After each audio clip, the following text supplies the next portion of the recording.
Hi, my name is Tony Teegarden with TonyTeegarden.com. And I have to admit, when Tess asked me to share with you a moment in time where I was fearful and how I had successfully moved through my fear, I was a bit conflicted. I have to admit, I began to search my memory banks and my emotions and my feelings for times when I was fearful.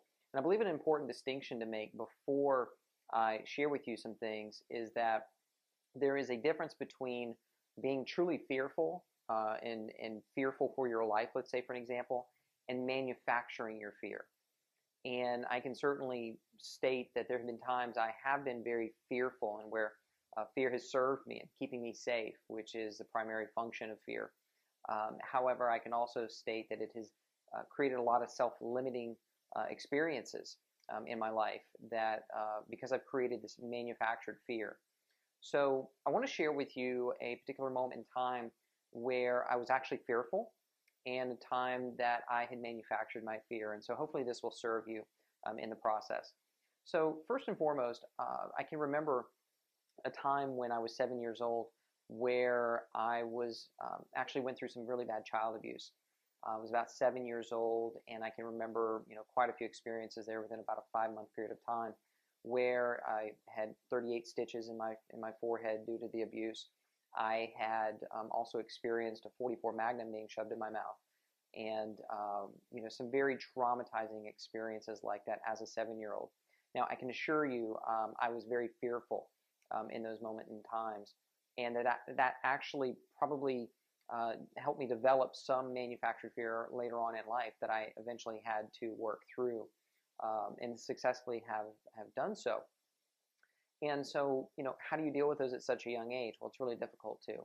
And fortunately, I was, fortunate enough to go through therapy, soon thereafter, and really be able to deal with and work through a lot of the experiences and the emotions that had come up at that period of time. Now, fast forward to later on in my life where I had something not nearly so traumatizing, but something that definitely I think a lot of people experience. And being that I am a home-based business entrepreneur, I work from home, and also being the founder of the Online Marketing Mentor Program, I have successfully worked with and helped people transition for literally the last 15, 16 years, moving from working a traditional job as well as working and transitioning into the home-based business world and being self-employed. And you deal with a lot of fear in those experiences and those times. And I can remember shifting from working literally a self-employed position where I was putting forth 60, 70, 80 hours a week and was making a lot of money, but I was very time broke. And I remember making the transition into a home-based business that I later on would be positioned with for 10 years and be very successful with. But I remember being fearful of making that transition. And simply because I wasn't really sure how I was going to deal with it, and I began to manufacture all the things that could go wrong. And, there's one thing to be said about, critically thinking and strategically thinking through a transition like this.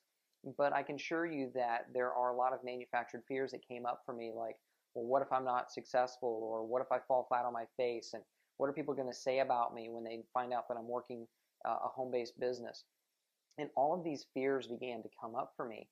And so there were a few things that I was able to do in order to really address those fears and really get them into perspective. And so what I'd like to do is share with you 4 specific things that you can do to help to cope with and move through fear. So number 1 would be stop watching the news, okay? This is something that I gave up many, many years ago. There's really nothing positive that I've found that comes from watching the news. If anything, what it is it's a magnifying glass for bad things that seem to be going on all over the world and all the time when they're really not. It's just simply a magnifying glass of a few bad things or a few bad people that might be doing some things that seem bad, and it seems like it's going on all the time, and really it's not. I subscribe to the fact that 98.9% of the world is conspiring to do us good. And so the first thing that I would tell you is to stop watching the news, because it's really set around the whole concept of fear and limiting beliefs, and to really stay small in that sense. And, because I gave up the news, I have really been able to find myself being in a much more positive space, controlling the content that comes within my space and within my mindset. And therefore, I don't really have the issues of as many self-limiting beliefs as I may have years ago when I was transitioning from my self-employed, into my self-employed job. So that's step number one: is stop watching the news. Probably myself, I've cut out TV nearly completely out of my life. I don't have cable, don't have regular TV. I have a really big movie collection, but that's because I get to control what's coming into my area, my space, and my perception. Step number two: begin practicing pausing before you respond to anything. And here's what I mean by this. There's a concept by a gentleman by the name of Daniel Goleman. It's called emotional intelligence. And when you practice and really work at getting your emotional intelligence in a high position, you find yourself responding to situations and to people rather than reacting. And this is very important when you are dealing with fears that come up in your life, because rather than reacting to those fears, you can take a moment and pause and begin practicing stepping away from that experience for a moment and really beginning to ask yourself, is this something I really need to be fearful of? And when we go into step three, you'll see why this is so important. But you begin practicing emotional intelligence as much as possible. And again, there's a great book by Daniel Goleman that you can pick up called Emotional Intelligence that I really, really encourage you to dive into, because it allows you the ability to respond to situations, which means you get to choose how you show up in that situation, as opposed to reacting to the experience or to the individual around you. And this is very important when you get a handle on fear. And step number three is actually playing out the fear. So one reason that, the fear may seem like such a big deal is because you don't know what that outcome is going to be. So one of the best things that I found when dealing with fear, especially when I transitioned from my, corporate position into my home-based business career, what I did was sit down and plan out, like, okay, so what's the worst that could ever happen? And what that did was that actually allowed me to gain perspective and gain some altitude over the scenario and the situation. And by going ahead and playing out my fear, my worst case scenario, I was able to take it a step further and say, okay, if that was the worst case scenario, how would I deal with that? How would I plan for it? And how could I move through it successfully? And what you'll find is when you do this, when you combine steps 2 and 3, you'll find yourself going, wow, okay, well, it's really not that bad. And I'm pretty sure that I would know how to deal with that now, if in fact those scenarios came about. So really important when practicing emotional intelligence is going ahead and playing out the fear and discovering, you know what, it's probably not going to be as bad as what you may think. As a matter of fact, you can go ahead and put contingency plans in place and ways of coping with and moving through those experiences. Now you begin to set your focus on all the right things that you can do and all the things that you can do to make your outcome happen the way you'd like it to occur, or at least you showing up in such a way that you make sure that it happens as best as possible. And then there's step 4.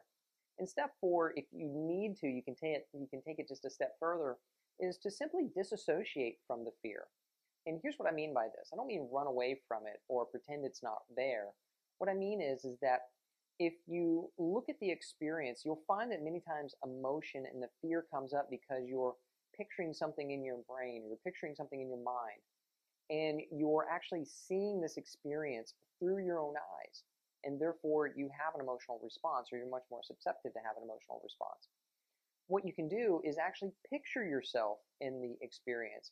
Actually bring up a mental picture and actually see you sitting there or standing there or having that experience. And now what you have the ability to do is to disassociate from the emotional experience for that moment, just long enough so that you can begin to plan out how would you cope with the situation, how would you move through it, and how would you strategically address it.